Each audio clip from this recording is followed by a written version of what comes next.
Right, today's set is definitely going to boost the winter spirits. It's FunWhole's latest set, the Ski Lodge, and it's part of their Retro House series. There's plenty of snowy details, cozy vibes, and I'm definitely excited for the ski season with this set. There's plenty to cover here, so let's get into it.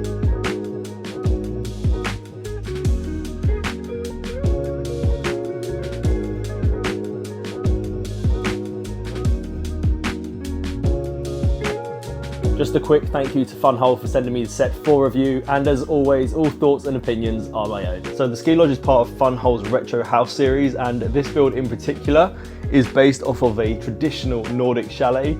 The set has 2,187 pieces, and whilst it's a larger set, it's very well paced with the numbered bags, so it doesn't feel too overwhelming. Now, one of FunWhole's standout features, as with all their sets, is their lighting kits, and this set definitely doesn't disappoint. The lighting is super well thought out, with warm white lights inside the lodge and a cozy campfire outside. The ground lights are covered in snow, and it gives off both warm and cool colours, which I really love, creating that perfect winter atmosphere. One of the best parts, as always, are that the wires are all hidden with FunWhole's clever concealed wire bricks, so you don't have to worry about messing up the look with unsightly cables. Now let's meet our minifigures, the Snow Ready crew. We've got 4 minifigures, each with their own personality. There's Cindy the vlogger in pink, Lily in purple, William in dark blue, and Lucas the green wearing skiing pro.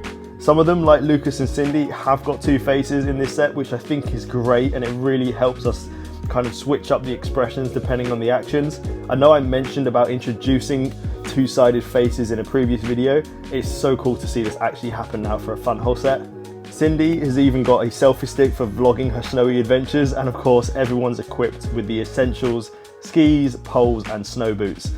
As a minifigure lineup, I'm very impressed with this group and I really like them. Plenty of details. Now I want to move on and talk about the building experience itself, where we're going to cover details of both the exterior and the interior of the build. So let's get going. So as I mentioned, let's start outside, where this set really brings the snowy cold landscape to life. First up, there's a small fenced off area with skis propped up against it, which I thought was a nice little touch. There are also some beautifully printed tiles advertising the lodge, though I did catch a funny mistake that says Contec instead of Contact. I know I'll mention this again in the cons section later on in the video. It's a little quirky, but I mean, I guess it adds character. Next, we've got the outdoor campfire area. It's simple but cozy, with log seats around it and snow melting nearby, which just adds the extra little detail. I love how the designers added that small touch of the melted snow, because it really just makes the scene feel alive. There's a path that runs along the lodge, and on the way you'll find a snowman. It's nothing too complicated, but it definitely adds to the charm of the outdoors. One of my favourite details is the bench covered in snow, and if you lift up the mound of snow next to it, you'll find some hidden carrots, which is maybe some food for a local deer, who knows. Behind the snowy mound is another printed tile promoting the ski resort, which fits nicely into the scene, and the variation in the snowy landscape is great, with some plants poking through and some fir trees transitioning from green to snow-capped. It gives the whole area a lot of texture and depth, in my opinion. Then we've got the wooden platform area. There's so much packed into this little section. There's a pair of snow boots, equipment storage, and a snowy roof that is brilliantly done. The snowy roof is split into 3 sections, so you can easily see all of the interior details. You can even spot an icicle hanging off the front roof, slowly melting onto the platform below, and if we follow it down, you can actually see the little puddle that it's creating on the platform, which again is just extra details. I think it's brilliantly done. And if you look at the back section of the roof, there's a chimney with snow building up on it. I love the attention to detail here. You've even got part of the roof which shows snow sliding off of it, and you can see the pile of snow below where it fell off. It's next to the bench. I think it's so cool personally. Now the back of the build is pretty plain, but that's where the battery is stored, and I'll talk more on that later. But lastly, there's a snow slope where you can mount a minifigure on a snowboard, twist the handle, and you can watch them perform some tricks. I think it's a really fun feature and adds a bit of action to the set, which is nice to see. Now next up, I want us to step inside just to warm up a little bit. We're going to start on the ground floor, where there's quite a lot to explore here. When you walk in, there are a few items hanging on the wall, like a hat and what I think is a scarf, not 100% sure. In the centre of the room, there's a large table with a cozy chair and a sofa. On the table, you'll find a board game, a handheld console, and a slice of pizza. It's half eaten, of course. It's little things like this that just make the interior feel lived in. I just wanted to highlight the fireplace with its warm lighting that really brings a glow to the room. There's a small Christmas tree above the fireplace, some socks hanging up to dry, which if you've ever been skiing, you'll know this happens. It just is, it's a thing. And a ski jacket hung nearby. You can even see a pile of logs ready to keep the fire going through those cold winter nights.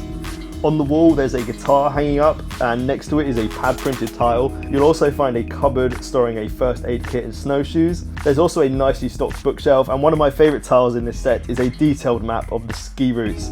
I think it's brilliant. It's the little things like this, as mentioned, that always add charm to a FunWhole set. Now heading upstairs, we've got a bunk bed set up, and here's the thing. The beds haven't been made. I know it's a bit odd me pointing that out, but personally I think it's a nice touch. It makes the scene feel more lived in, more real in my opinion, and if you've ever been skiing, it's often the early morning starts where you just get up, you don't bother making a bed, you get changed just to hit the slopes as soon as possible. There's even a pair of pink slippers at the end of the bed. We've also got a computer area, and if you zoom in, you can actually see it's set up to edit a video. It's a nice nod to Cindy's vlogging hobby. On this floor, there's also access to a balcony where the minifigures can enjoy a beautiful snowy view. Now, last but not least, let's just head to the small loft area. Just wait for this. You'll actually find that the final slice of pizza hasn't been eaten. It's actually been claimed by a sneaky squirrel, and I absolutely love it. I think it's great. It just shows the storytelling throughout the whole set. It's a brilliant little touch. So now that we've covered the lighting, minifigures and the build itself, I just want to touch on the price of this set. The set is going to retail for $99.99 USD, and personally I think it is really great value. You get some high quality bricks, a thoughtfully designed out lighting system, and as we've seen, there's tons of detail in this set. Personally, I don't think this is just a display piece. I think it's a lot more interactive, and there's quite a lot to play with it as well, which I think is really good.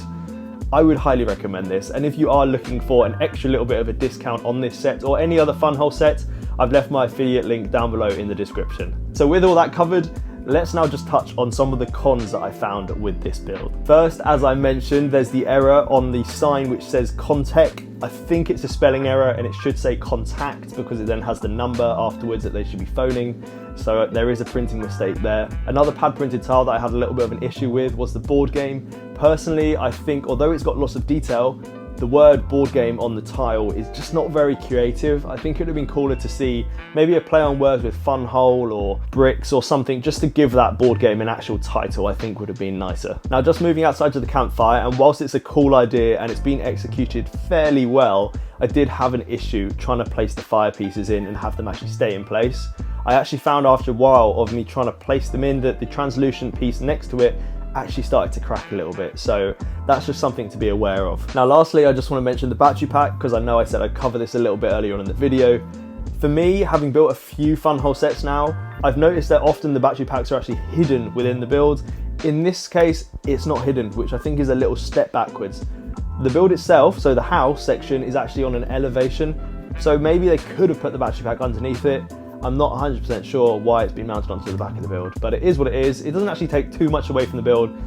I'm just being extra critical and thought it would have been nice to actually see the battery pack hidden. Now, all in all, I had a great time with this set. It was my first experience actually building a FunWhole retro house series set, and there is tons of detail in it. I was very happy with the minifigure lineup, and I thought the lighting was spot on for it. If you can see past the cons that are highlighted, then I would highly recommend picking this set up.